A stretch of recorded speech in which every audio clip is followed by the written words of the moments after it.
Yeah, I'll come back to it on a stream. And I will stream getting up to like battle 80 or so.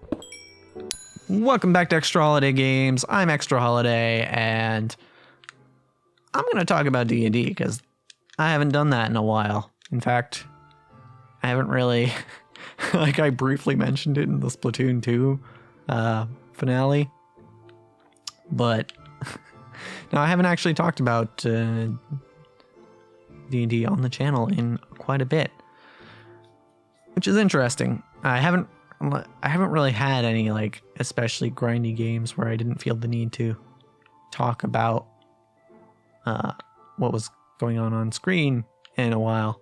So I guess that explains why. I'm saying this as if anyone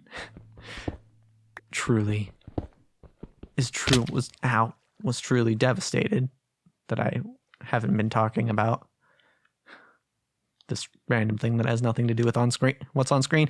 But yeah, Box of Beginnings, the first campaign in the Living World of Auralia, has concluded, and that's crazy.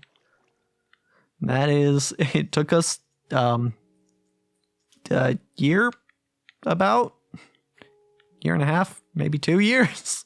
It took a while, but we did manage to finish the campaign, which is cool. I will say, I don't necessarily love how I handled the ending there. I mean, you can go if you want. You can go and watch for yourself. ExtraHoliday Adventures is the name of the channel that I keep all the D&D VODs on. You can watch for yourself and decide for yourself, but yeah, I don't really like how I ended up bringing things to a close, particularly after the final battle. I kind of treated it as like this is the ending, and basically I was going for just like, this is me monologuing, but I didn't really go whole hog into that. I also, like, I still left dead air for players to talk, which I feel like I probably should have gone one way or the other. I probably should have said, like, either, okay, time for me to monologue and tell you what happens as you finish your quest, or I should have been like, all right, you decide how this ends. But ultimately, what ended up happening was, like, they got to where they needed to be. They gave the box to a guy, and stuff happened, and then the part that bugs me, the part that really bugs me here is the part where after they gave the box to the guy, and I should really have a name for him, being that I'm the DM, but whatever. After they gave him the box, there was a creature that was summoned, and the creature took the box and started to walk away. The players, being themselves, the characters being their characters, I should say, they were like, they wanted to ask questions, they wanted to stop the guy, and I didn't really facilitate that, right? I didn't, like, they asked questions, and the guy didn't give a whole lot of answers. I was acting in character, by the way. It wasn't like it was a strange thing for this character to do, but it was, I could see how it might not have been like, I should probably just ask him if this is the case, but I could see how that part of the ending was probably not like, it probably didn't feel good to them, right? It probably felt like, you know, their input didn't matter, and I don't like that. I don't like giving my players the impression that their input does not matter. because I don't like necessarily having that feeling when I'm playing. So, yeah, I mean, I don't necessarily, that's the biggest reason why I don't necessarily like how it happened. But it's something to work on in the future, I think. Again, I really should, but I haven't even asked my players if they feel the same way I do about it. But I could, and I should, and you know what? I mean, I probably won't, but I don't know. Either way, it's. I feel very strongly that that's the case, so I'm gonna. Ow! Oh, there's a lot of enemies here. Okay.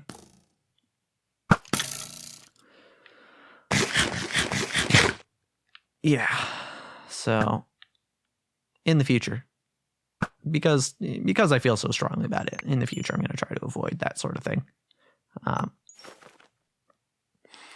Yeah, it's a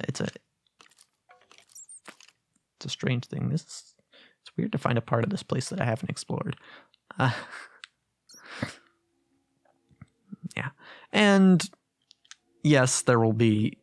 Almost undoubtedly, there will be another campaign with those players. Not necessarily with those characters, but because it is a living world, those characters do still exist in that world. So they might show up elsewhere.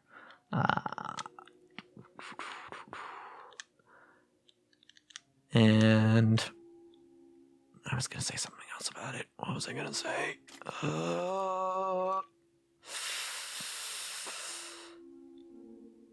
Oh yeah, so there will be another campaign with those players, almost undoubtedly, and unfortunately, I can't say exactly when it will be, but or even if we'll stream it, because I'm gonna have to ask them again whether they really want to stream again, because I don't know, maybe they changed their minds. Maybe they were only committed for the one, committed to streaming the one campaign. Who knows? I will ask again. Ultimately, it's up to them. I'll stream it. I'll stream it if they want to stream it, and if not, then that's fine too. I don't want to say this because I don't want to discourage if they do want to stream it, but I'm almost of the mindset that I don't want to stream it, just because I don't really like having to lug my equipment over there every time we play. But it's fine, really. I do want it to be streamed, but I just don't like that I have to bring everything over every time. Every time I move my audio equipment, I feel like I'm gonna break something, so it's just kind of and you know, stuff has broken. Right, like the mic that I was using at one point to stream with those guys did break, not because anyone did anything. I think I just didn't have it quite secure enough in my car, and it bounced around and broke. Pretty sure that's what happened. But there's a decent likelihood that we will be streaming the next campaign with those guys. And furthermore, I guess I should mention this too, we won't be having that campaign, their next campaign, until after I start a campaign with the other group that I'm working with. Currently, I'm just waiting on this one. This one we're playing remotely, this campaign, this new campaign with the new group. We're playing remotely, so I'm just waiting on the some of the players to get some of the stuff together that they need to play. I've provided everything that I needed to, but they may be dragging their heels a little bit. It's fine. And that one probably won't be streamed. I will say that campaign probably not going to be streamed just because of who's playing. Again, I'll ask them as well if they want to, but it's unlikely, I would say. So don't expect to see that one on my stream channel, my stream, or on my VODs channel. It's not likely to happen. Do I want to smelt some stuff? I don't know. I don't think I need to really. I think we just head deeper in. Okay. Is there a hole I can plug here? Because this is annoying.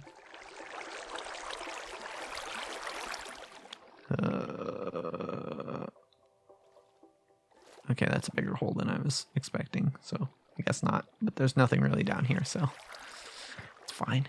So yeah, that's basically what the deal is with D&D. Oh, except I should also mention one thing I have been doing.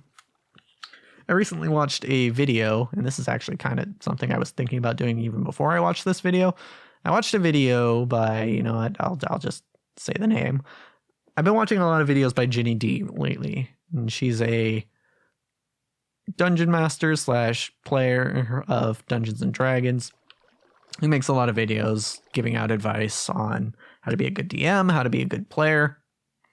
And she did a sponsored video.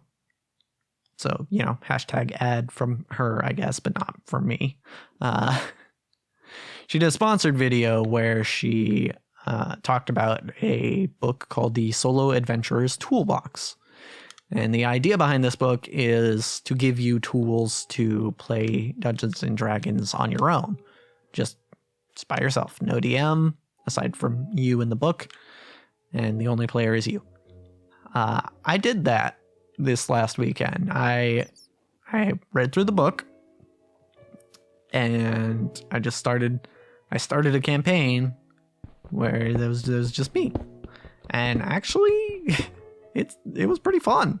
Like, it sounds, I know how it sounds. It sounds kind of pathetic. But it sounds pretty fun. And the cool thing is, right, one of the big reasons I wanted to do this sort of thing is that it will help me. What I'm doing is I plan on playing campaigns in Auralia that will kind of help flesh out the world for when I have actual players. So currently I am playing a campaign where it happens 310 years before the events of Box of Beginnings. But it involves characters that exist in the current timeline. And should they ever encounter these characters again, then they will, everything that happened in my campaign, well, or at least almost everything, I do still have the power to just say no to certain things that happen. Things will be canon. We'll have added to the canon by playing this solo campaign, which is cool. It's a cool idea, I thought. So I'm like, I'm going to do that. I want to. And also it lets me play as a player, which I don't get to do often. I mean, it's not exactly the same as being a player with a DM, but it kind of scratches that itch a little bit, just a little bit. So yeah, it's been enjoyable so far. I plan on doing this sort of thing once a week.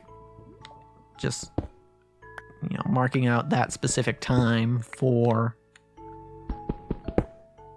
playing D&D solo. And of course I might have to shift it if we end up, if one of the campaigns ends up being on that day or something, or on that day and time. I kind of doubt that the Box of Beginning guys will want to play at 8 a.m. Monday morning, but whatever, maybe. This is awkward. Let me grab some andesite, I guess. Let me just, yeah. There we go.